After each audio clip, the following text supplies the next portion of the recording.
I'd like to share with you a recent conversation I had with somebody who's experiencing the benefits of turning within.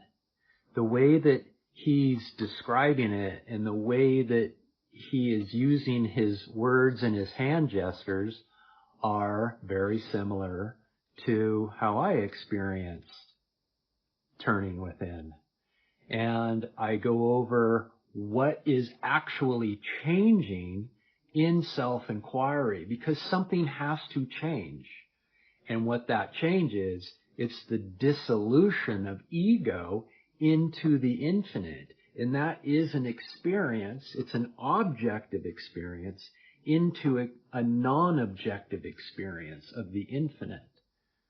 But where he really needs the help, and it's really a great place to be to need this help, is he really wants reassurance that what he is experiencing is quote unquote it.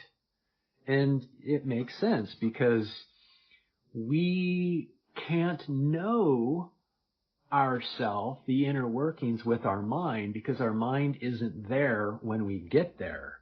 So it's hard to describe these experiences with words. So it's in these interactions, one-on-ones or satsangs or retreats, where you start to hear like familiarities like, oh, that's what I'm experiencing.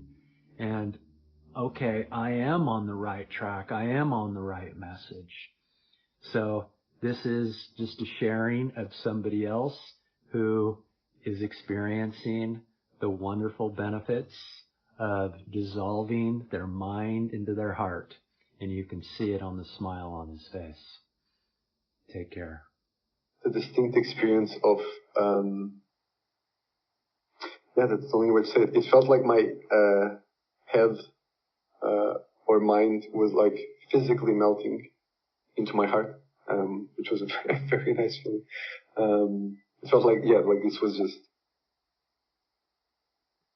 disappearing, becoming vacuum or gaseous, and the center was sinking. Yes. Whatever it is you're doing, just keep doing it, because you're describing this a lot like I describe it. Right? Because something is changing. Something has to change in all of this. Right? What is that change?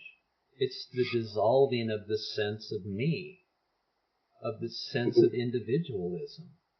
Because being is permanent. It has no change. It doesn't fluctuate. It doesn't move. It doesn't vibrate. It is. So what's the change? It's the experience of being a person is dissolving. That sense of I, that sense of me, by you doing this, is how I describe it. Because that's, your mind is dropping into your heart. That's absolutely it. And it's having your attention go with it. And then holding your attention there as long as you can, which is, again, it's a non-objective experience. There's nothing physical to hold on to there. But that is it. Because attention is a focusing of awareness. So you could say that as your attention is focusing on the dissolving of the self, of this subtle movement that you're describing, your attention is following this movement back to self and resting in itself. Right? You could say that attention is out here. It's moved away from itself. We'll call this itself, being. Attention is moved away from itself to attend to this movement. Okay, so it's watching this movement come back to its source, which is this. So what it's doing is that movement drops into your heart. Attention drops into the heart too, which is itself. Which is itself. Uh-huh. Right? So being, consciousness, existence, awareness, they're all synonymous terms. Mm-hmm. So as I don't have enough hands to do all this at once, but as this subtle movement, like what you're talking about, is happening, that means you're in a really good spot to feel those subtle internal movements. As that's moving, your attention is following that. Mm-hmm. Okay? Another way you could say it is, as it's as it's dissolving, this is coming back and resting in itself. Mm-hmm. So that's why it's saying, like, you could view it as it's turning back into itself and resting in itself, or it's like a telescoping back in. I mean, however you experience it, you want to put words on it. But this right here is self-realization. Mm-hmm. When awareness rests in itself. Mm-hmm. When being rests in and as itself. Mm-hmm.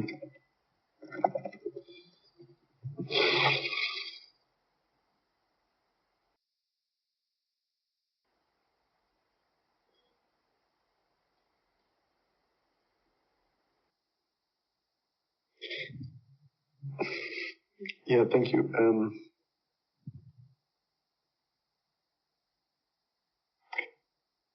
I feel sad. Or at least part of me feels sad. Also very calm, but sad. Because it feels like something like I'm realizing that I am not what I thought I was.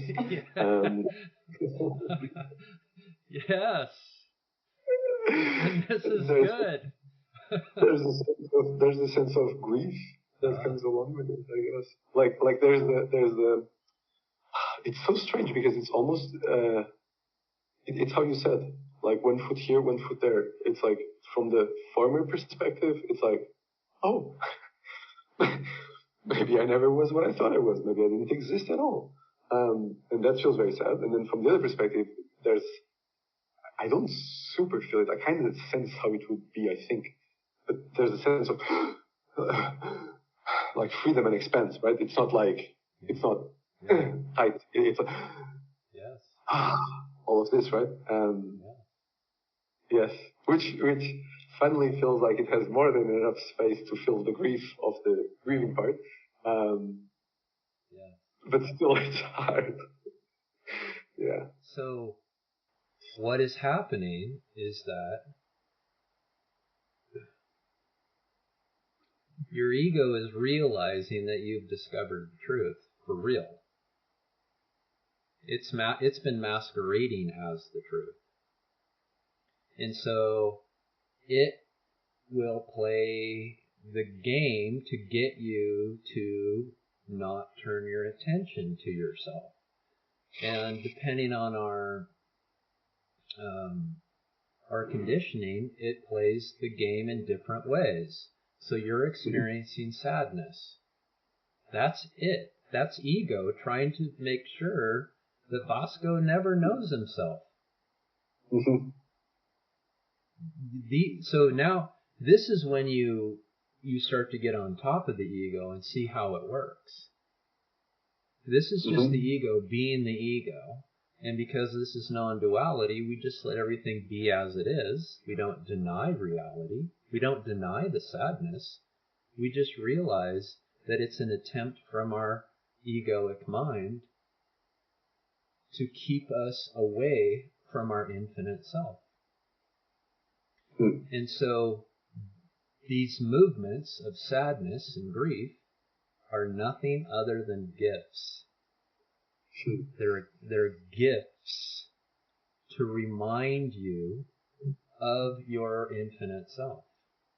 Because anytime one of these comes up, you're like, oh, it's just the ego being the ego, and now I know how the ego works. This is a reminder from my ego to turn within, to turn back in.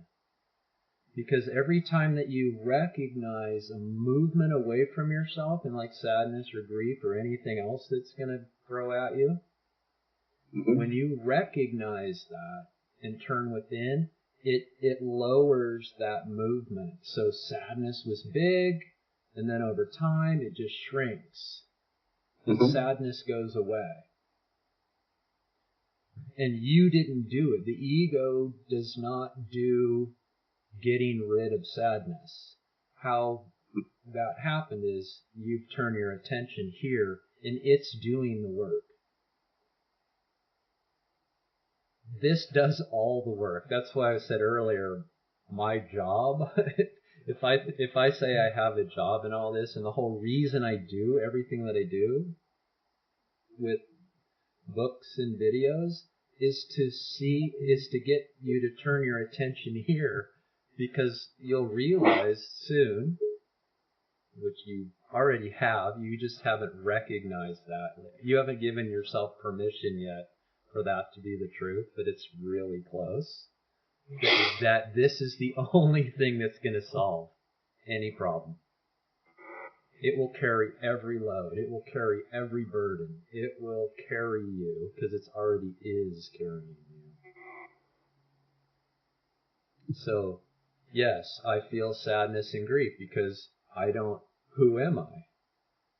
Well, the thing is you will always be you. These uniquenesses that come through you were never not you, sure. Right? These uniquenesses that come through you, they're going to come through you. Yeah. It will just get rid of the chatter in your mind that says what's coming through sucks. That's what it gets rid of. And then what comes through is pure and beautiful, and you fall in love with yourself again. Because there isn't anything up here saying that this is wrong. It could be better. And you realize, I can't not be me if I tried.